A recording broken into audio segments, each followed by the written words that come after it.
Well, we'll start since we're on screen. I'm Brent, Bill, clerk of West Newton Friends Meeting, and the person who wrote the Quaker lecture that sparked these two questions that we're going to discuss. And you are? Nancy. She are Nancy. Jonathan. I'm Jonathan Hubbard. I'm I guess, member at large of West Newton Friends. I live in London, Kentucky. Sue. I'm Sue Hagan, and I live in Plainfield, Indiana. I'm with West Newton Plainfield, or West Newton Friends. Lynn and Steve.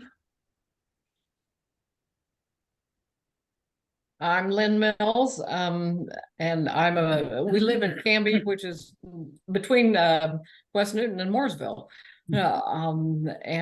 We're members of West Newton Meeting. Okay, I'm Steve Mills, member of West Newton Meeting. I also live in Canby, and we are broadcasting from our kitchen table.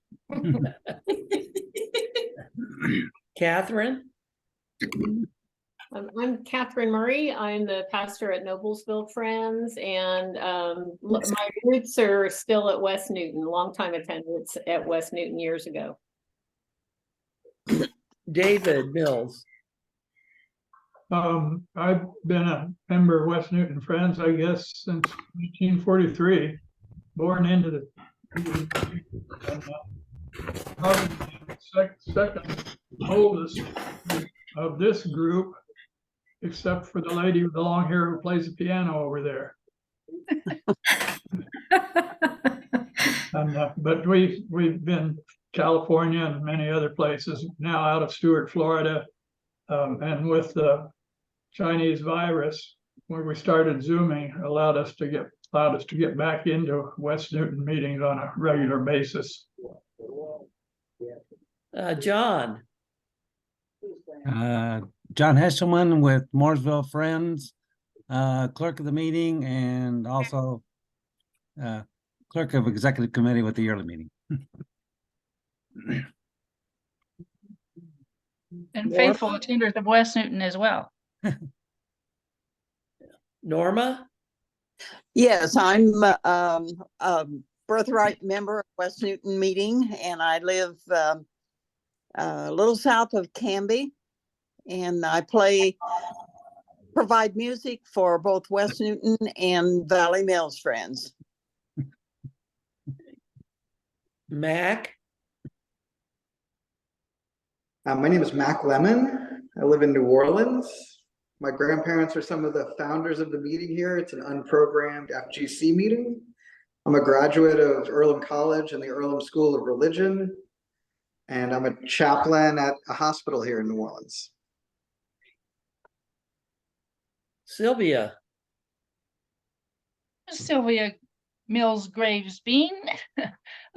Grew up also in West Newton Friends, and I left the state, but I've left my heart behind, and still participate as regularly as I can with West Newton Friends.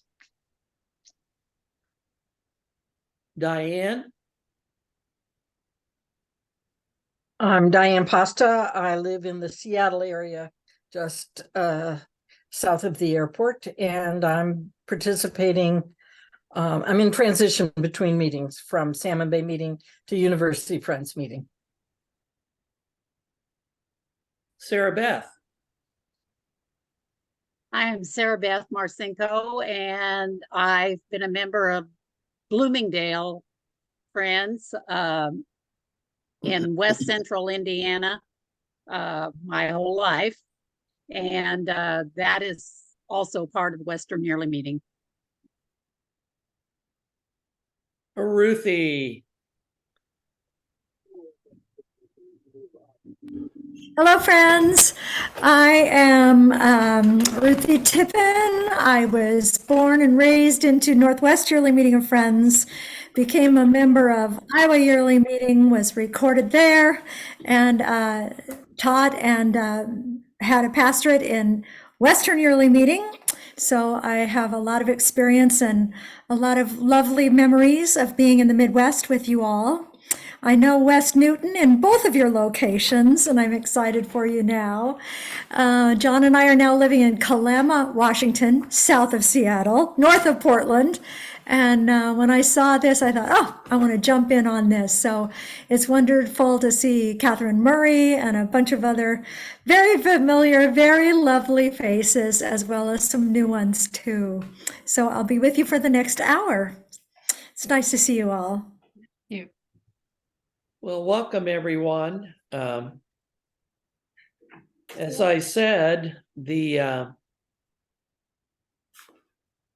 two questions grew out. They were suggested by folks who attended or watched the Quaker lecture, which was titled "Living Witnesses: How Do Quakers Speak to Today?" And tonight's question grows out of a statement by Edgar Dunstan in his 1955 Swarthmore lecture titled "Quakers and the Religious Quest." And it's a quote that stuck with me ever since I first read it as a student in T. Canby Jones' Quakerism class at Wilmington College.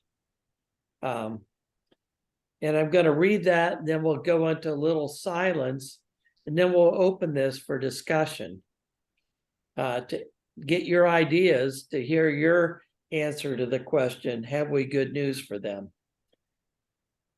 Dunstan writes, the early friends were fully assured that they had a message for all people, not that merely one or another of their testimonies was especially relevant in their own time, but their message in its totality, in its wholeness, was God's good news for all sorts and conditions of people. Have you anything to declare is a vital challenge to which every one of us is personally called to respond, and it is also a challenge that every meeting should consider of primary importance. It should lead us to define with such clarity as we can reach precisely what is it the friends of this generation have to say that is not, as we believe, being effectively said by others. What indeed have we to declare to this generation that is of sufficient importance to justify our separate existence as a part of the Christian fellowship? If we regard the Society of Friends merely as an ethical society, we have no message for a world that is bursting with sin and sorrow and suffering. It's insufficient merely to offer palliatives to physical suffering, important and necessary as they are. There are those whose needs are on a different level, and we should covet to have for these others at least an equal concern. Have we good news for them? So let's do some centering silence, and then we'll chat about that.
Well, again, welcome. And just a brief ground rule when we start. This is going to be an open discussion for folks to give their answers to what good news do we have as Quakers to share, in Dunstan's words, to this generation. And as we share, you are invited not to refute what somebody else says or try to say, well, that's not, no, I don't agree. The questions you can ask are, tell me more about that. To get somebody to say more about their answer to the question, not as a criticism, but just to go deeper. So it's a spiritual conversation that we're going to have tonight, centered in worship at all times.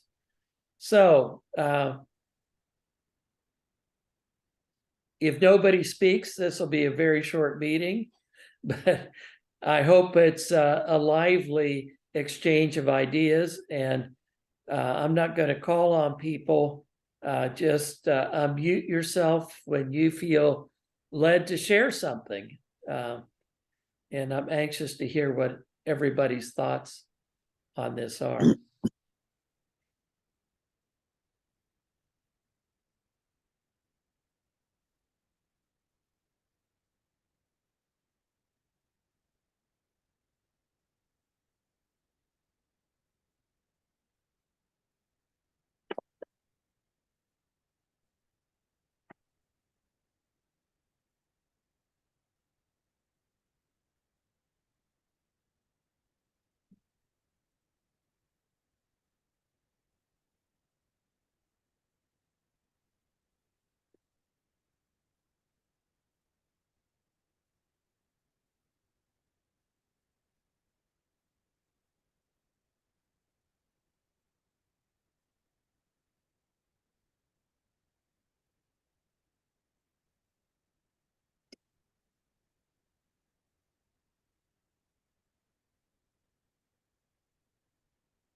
For me, as I've been thinking about this, it seems that peace and good news are spread by people who have smiles on their faces, and they simply say please and thank you, and they're kind to everyone that they meet, without having long dialogues with people, but long dialogues are okay. But just a simple please and thank you, and just be kind.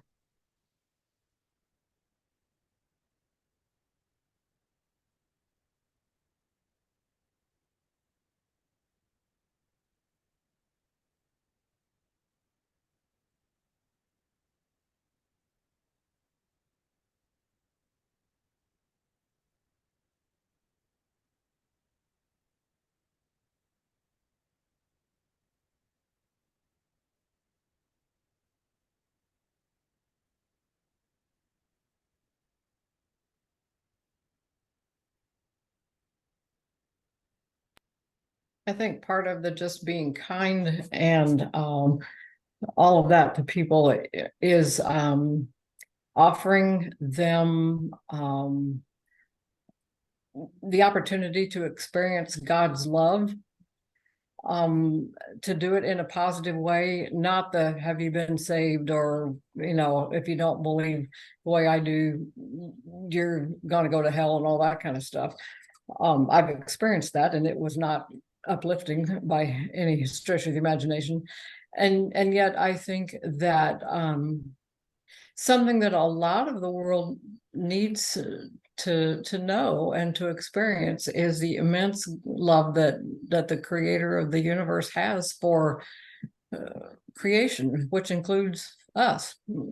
And sometimes I think that gets lost in how we do church, and that kind of thing. And yet, what's more important to Christians than sharing the love of God?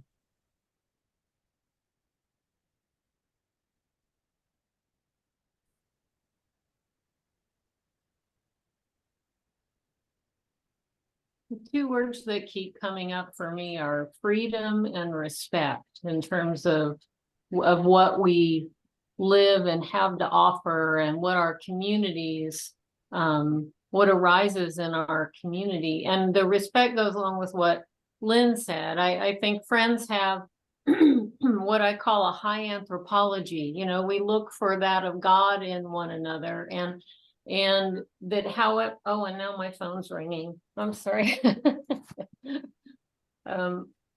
However, we feel so led to relate to this divine living entity within us and around us. It's like there's a respect for that we're invited to get to know that presence in our own life, however that looks and feels to us. And I think often in our world, and especially now with, you know, a lack of civility and increased distrust and on and on and on, and, you know, traditions that are very us and them and vilifying one another, I think that sense of freedom, that you can trust your instincts, you can listen to that of God calling to you in your own heart, and that we have a community where we all do that. You know, that's all welcome, shoulder to shoulder. And they're going to find kindness and respect and civility and welcome and a place to continue to grow together into that sense of what is this divinity that loves me and speaks to me and leads me day by day. I think that's all very important. So freedom and respect.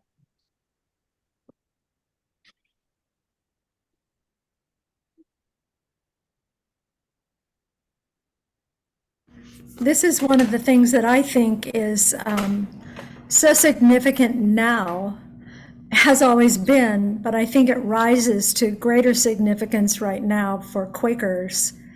And we need to rise into who we are as friends. And we don't necessarily always do it to the degree that I think we could. And that is the experience of our faith and the story of our faith, that we were freed from the church. We struck and pulled, no, we didn't pull away. We chose to leave the church, the established church that had all these rules and a box around us of what God looked like and sounded like in songs and prayers and established routines. But that each one of us does have that of God in us and our own expression of who God is. And with the world so changeable from day to day and hour to hour, and so many different people who look different, sound different, live in different ways, this is a good thing because God can reach each one of us in so many different ways. I remember one time thinking and speaking about how some people know God as Savior, but a lot of people don't. They think of God as their friend or a companion, or they have their own way of thinking about God. They have a name for God that's different than perhaps my name or someone else's name for God. And that name is just as valid for them as it is as whatever my name is for God. And that's a place of connection rather than something that should separate us. That's a place of beginning of relationship. That's a place of wonder and curiosity, and could lead us into a wonderful and strong relationship with each other. It doesn't have to be a place of separation. It can be a place of conjoining and celebration. And I think Quakers can live into that in a more brilliant and smarter and more intentional way than we sometimes do.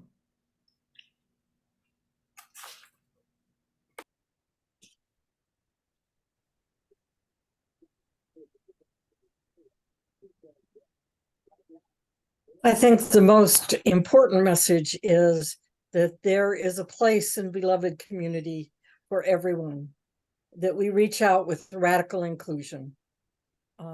Yes, you belong here. You belong in God's beloved community.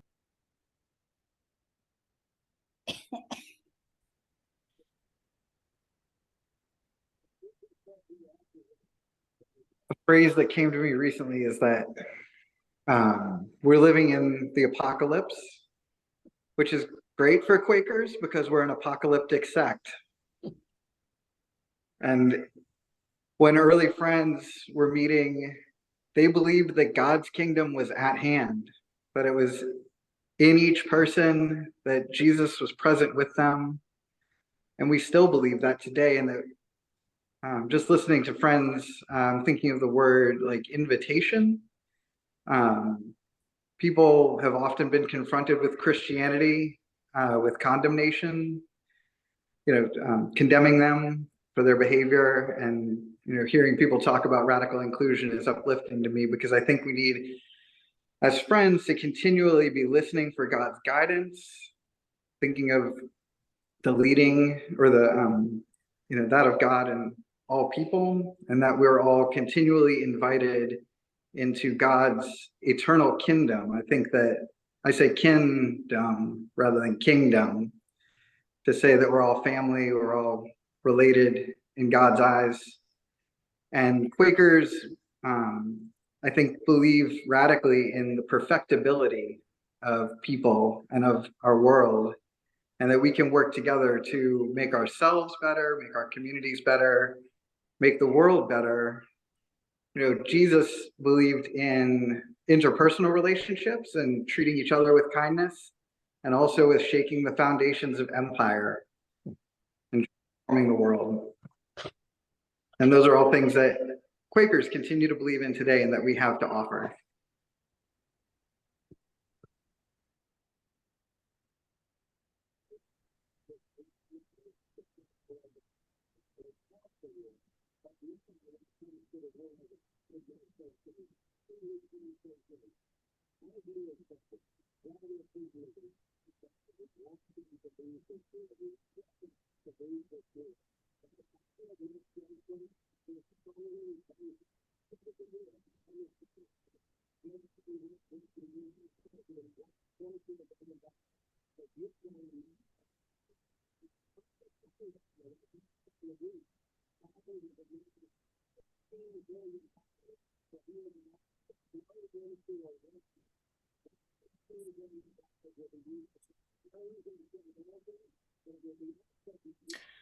Speaking for myself as someone who's been kind of Quaker adjacent for a couple of decades prior to joining a meeting, I would say that the good news Quakers have for the world is Quakerism, the methods of Quakerism, and the Quaker distinctives that I think are, there's a lot of language in Quakerism. There's not a lot of outward forms typically, but there's a lot of really beautiful language and concepts, ideas like retirement among friends, that I think at this point in time, when so many people are so stressed and harried and looking for a genuine sense of spirituality, that Quakerism, when you really dig down into the depth of the tradition and the writings, the journals, everything that I think friends are familiar with who've been at it for many years,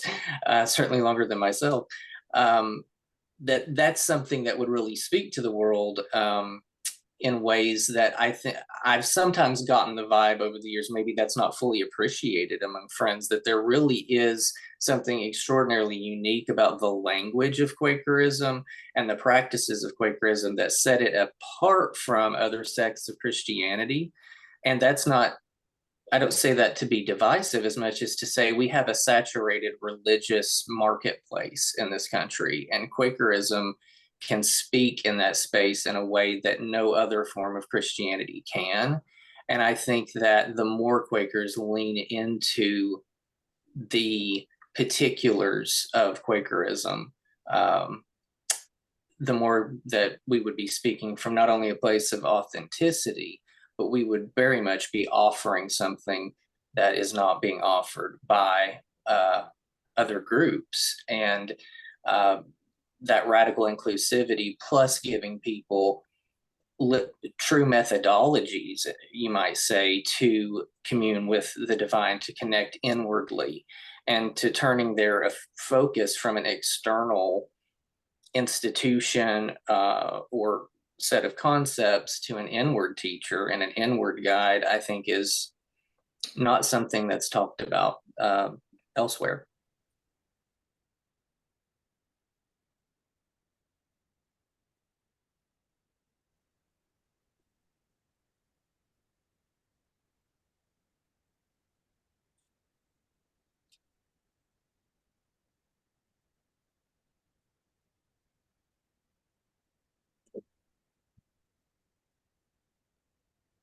I remember coming back from, I think it was England, with John Punchin's tour in England.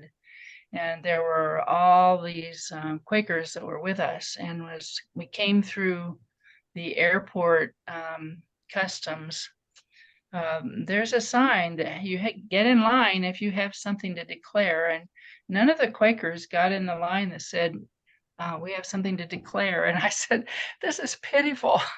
This is just pitiful that all of us Quakers have to get in the line that says we have nothing to declare. So that struck a chord with me when I read the quote. We do have things to declare, and there are so many of you have said what I would say. One other thing I would add, I think it's kind of interesting that Jonathan talked about the words of Quakerism. So many of our modern Quakers are saying it's time to put those words away and use modern language so that people understand what we're talking about.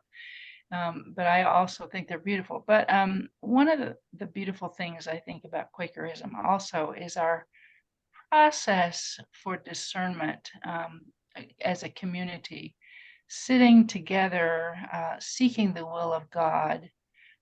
I don't know of any other group that claims that. And I think it's a teachable thing for other groups, and sometimes it's a teachable thing for our own groups. Certainly the concept that there is that of God in each person, and it is our call to nurture that and respect that and honor that in other people, and maybe help it even grow. That light divine and the corporate discernment, I think, are our strong points.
I think one of the things that we can offer is, well, two, which would be hope and optimism. And if we are optimistic about things, then maybe we can generate hope to other people.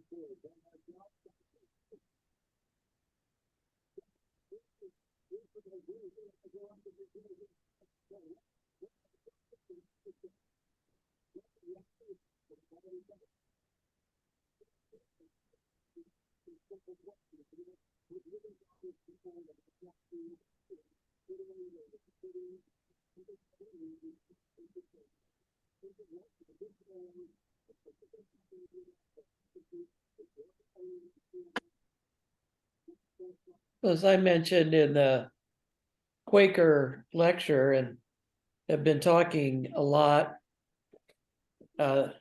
this summer, Canadian yearly meeting as well as Western, are the testimonies. This they seem to me to be how Quaker faith gets lived out, not just the words we use, but how we live our faith daily. If we can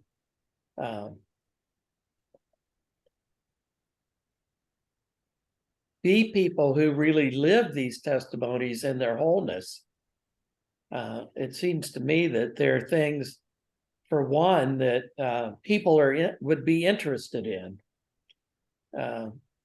As some of you know, all the West Newton folks certainly do, I serve on the Board of Trustees for Wilmington College, a Quaker school in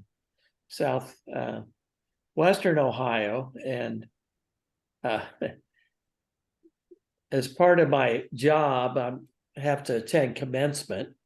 I get to attend commencement. And this year, there were 4 student speakers.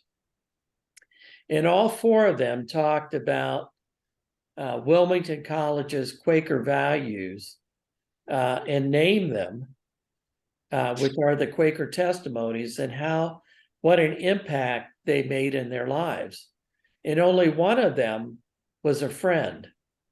The rest were not Quaker, at least when they started. A couple of them now attend meeting, but I thought that just showed the power, especially in a age group I think we'd like to reach, young adults. They were resonating with those testimonies, and they resonated with them because they learned to practice them as part of their education. And I think that that's part of it for us. The message is not just what they are, but how to practice them in daily life and provide people means to do that.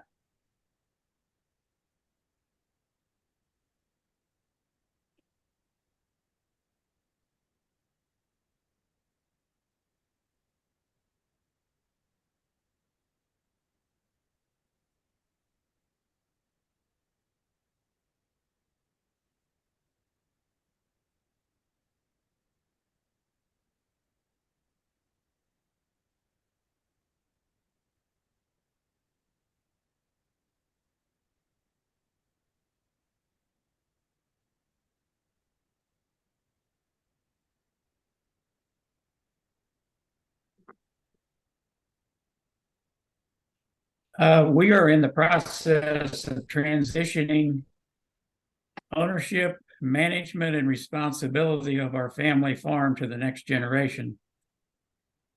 Some people find this difficult to do, I, on the other hand, have found it a wonderful opportunity to talk with the next generation and to express some of the Quaker values that I have grown up with. I have a son that's basically running the farm now, and he has a son that's very, very involved in it. The one idea, the one concept that keeps coming up is the idea of honesty. Being honest. Being honest with yourself and being honest with others. And it's been a great opportunity to share some of my experiences. Most of us can be honest when things are going good and easy. But when things are not going so well, it's a little more difficult to become honest.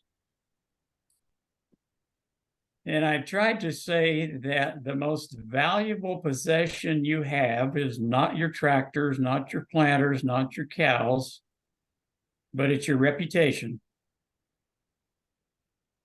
Once you lose your reputation, it's extremely difficult to get it back.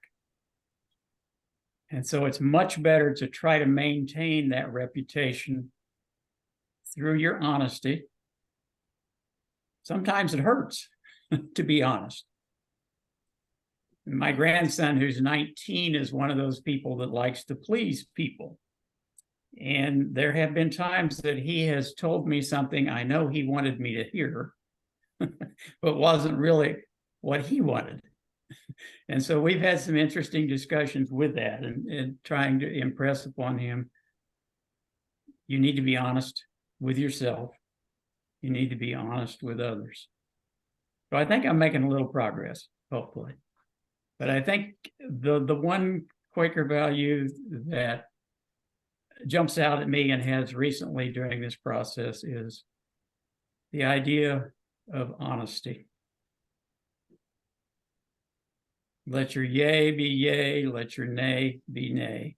And that is something that has stuck with me all of these years, and I think has served us well. And I hope I can pass that on to the next generation.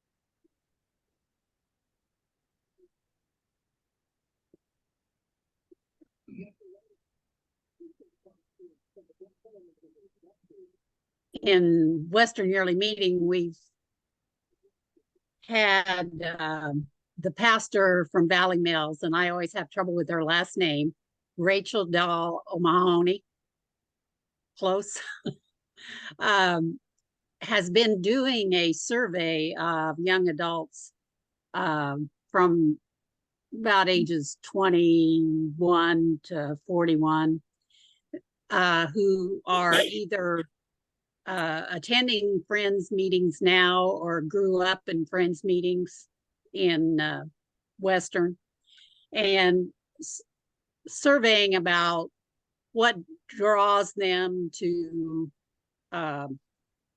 Friends, or what they like or don't like about coming to church. And one of the things that they presented a workshop at, she did along with Bob Henry from First Friends, a workshop at Yearly Meeting with some preliminary results. And one of the things that stuck out to me was the testimonies. They were very interested in the testimonies, and learning about them. That was one thing that drew them. The another thing they wanted was this radical inclusion. They don't want to argue or tell somebody else that they're doing something wrong. They want to include everyone. And So I think those are a couple of things that you've mentioned tonight as being things that Friends offer. And they are things that the young people are looking for.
Well, we don't have a rule that everybody who's on has to speak, but I want to make sure that everybody knows they have the opportunity to. And so we'll take a few more minutes for those who haven't had a chance to speak, and then we'll see if there are any other thoughts that folks want to offer before we close the evening.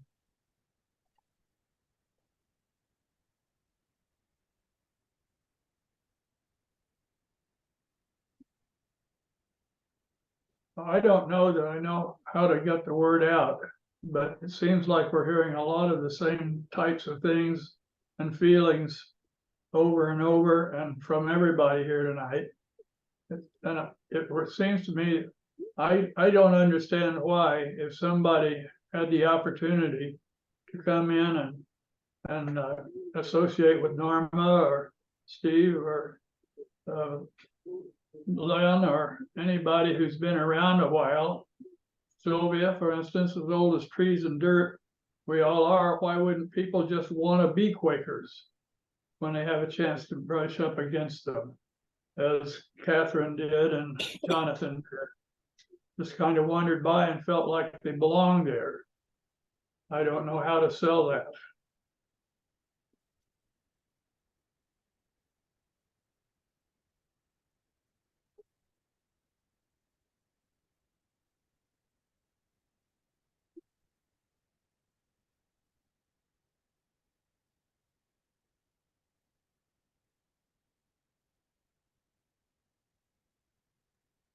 I do think that's a really good point.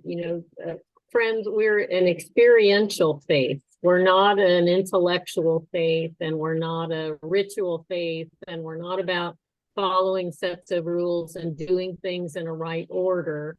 It's really about experiencing the presence of spirit within our own lives and in the lives of our communities, and discovering that and living into it, and then getting happy about it and sharing it. So, but it's experiential. A friend today shared this graphic with me about how good trees are for you. This sounds unrelated, but it isn't. So, it had like 12 ideas of why trees are so great for us, and she said, I don't understand why more people don't get this. And I said, I know, if people would just go stand under a tree for 2 minutes, they'd feel it.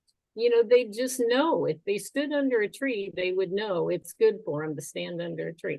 And I think our experiential nature of Friends is the same way. It's like if they just came and stood in the presence for 2 minutes, and saw the love in a meeting, or experienced it for themselves, they would feel it and they would want to come back and know more, and they would be curious and uplifted. And so that's the question, is how do we invite others, I think, to be part of that experience and not make it an intellectual thing that you have to join or not join. Just come and feel, not even come and see, but come and feel.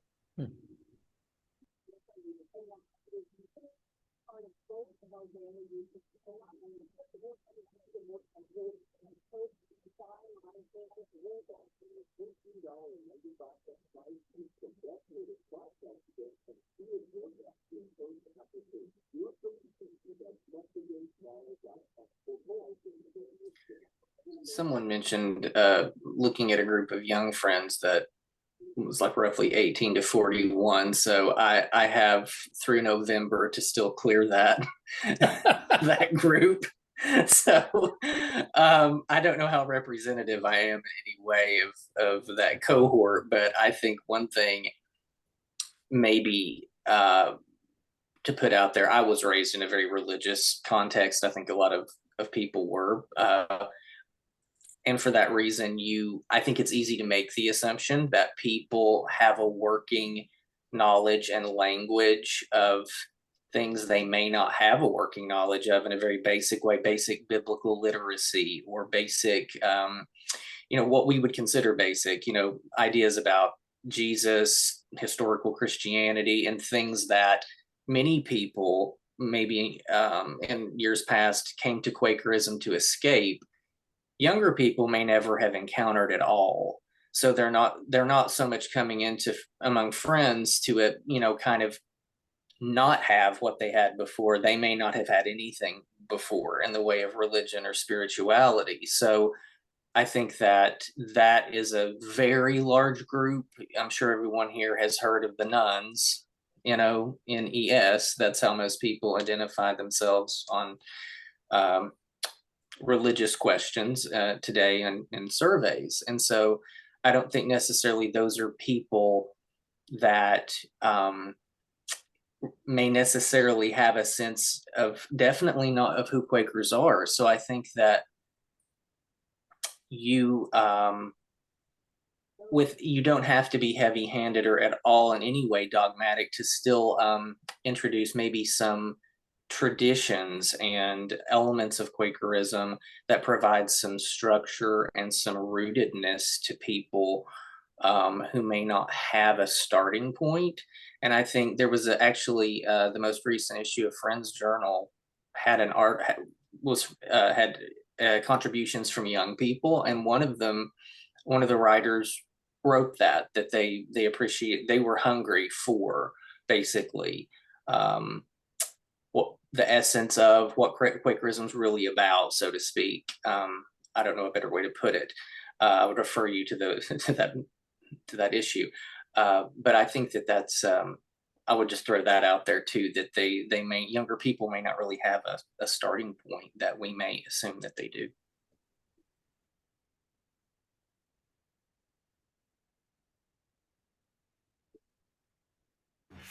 I can just add a short comment here that kind of connects with that.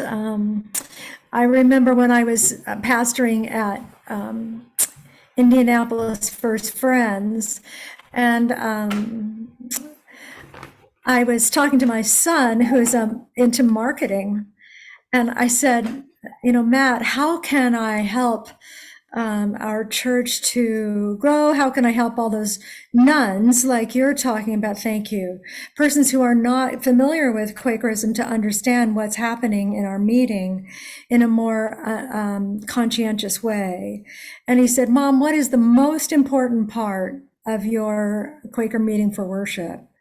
And I said, well, for me, it would be the silent waiting worship time, or our time of listening to the Lord speak directly to us. And he said, do you explain that? I said, well, I think so. And he said, well, there are a lot of people who would not understand it. He asked me to tell him how I was doing it, and I did. He said, no, Mom, that's not cutting it. So finally, I came up with a way to introduce it so that those persons could distinguish between what it meant. The way I basically what I said was, if you we're entering into a time of waiting worship, and if you hear or understand something that's coming, that's a message just for you, please keep it to yourself. I didn't say it that way, but hold it in for yourself. But if you're feeling that God has a message for you to share with the meeting, then please be obedient and stand and share it with others. Because it's really hard for people who are new to a meeting to understand, why are some people standing up and sharing? And sometimes they're sharing about the oddest things, like their laundry, or, I mean, seriously, when I was in Spokane Friends one time, this lady stood up to talk about her chickens in the back of her truck, and it had absolutely nothing to do with the Holy Spirit, especially for the chickens that got slaughtered, I'm sure. But, the distinctions between, and how do we're talking a bit about this today, I think.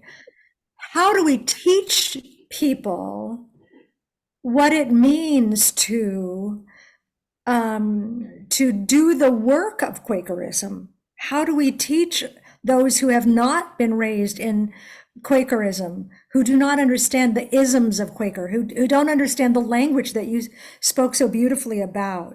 How do we help people understand what the mechanisms of Quakerism are, so that the Spirit can move through the ways we do? It seems so simple. Our worship services seem so simple, but in some ways, for a person who's never experienced it, it's not simple. It's kind of frightening in a way. So to give them some cues that will help new people experience what we know can be useful.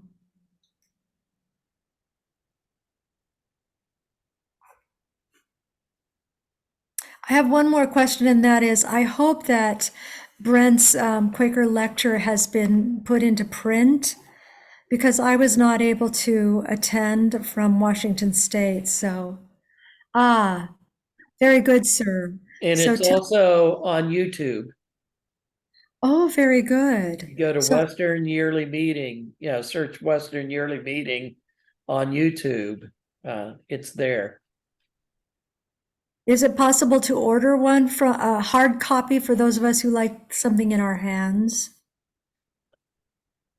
I'm sure it is. I think there are still copies of it in the yearly meeting office. Thank you, Sarah Beth. If they won't send you one, contact me. I have a couple. I'll send you one. I'll bid you all farewell. I must go to a library board meeting. It is 4:59 in Washington State right now. Farewell. I love you all. I'll see you in a week, I hope. Glad you joined us.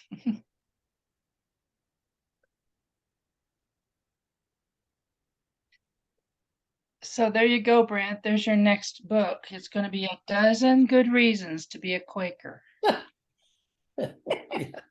Yeah.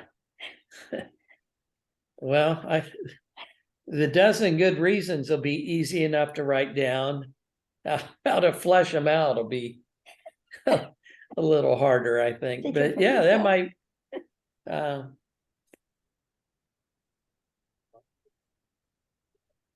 That could just the list could engender more discussion, and two things come to mind as we close. One is has been alluded to. How do we share this?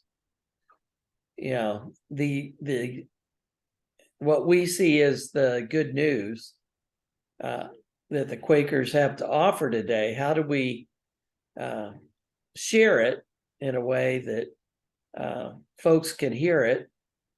Invitational seemed especially important to me. I think that's one of the things, and we Quakers have not always been good at being invitational, of letting folks know we're around. Always one of the Bad Quaker groups every year that I teach the Bad Quaker class, at FGC, which this year was the last, was bad Quaker inventions, and one was the disappearing meeting sign. You know, we put up a sign, but as soon as anybody drives by it, you can't see it anymore. Because we always seem to have just these little bitty things that people don't have any idea what it is. And the second is, how do we begin to teach people the Quaker way? And of course, I'll admit my prejudice now, but I think our Quaker colleges and Quaker camps are key places to be doing that. So thank you all for taking time out to chat. It's good to hear everybody's thoughts on this.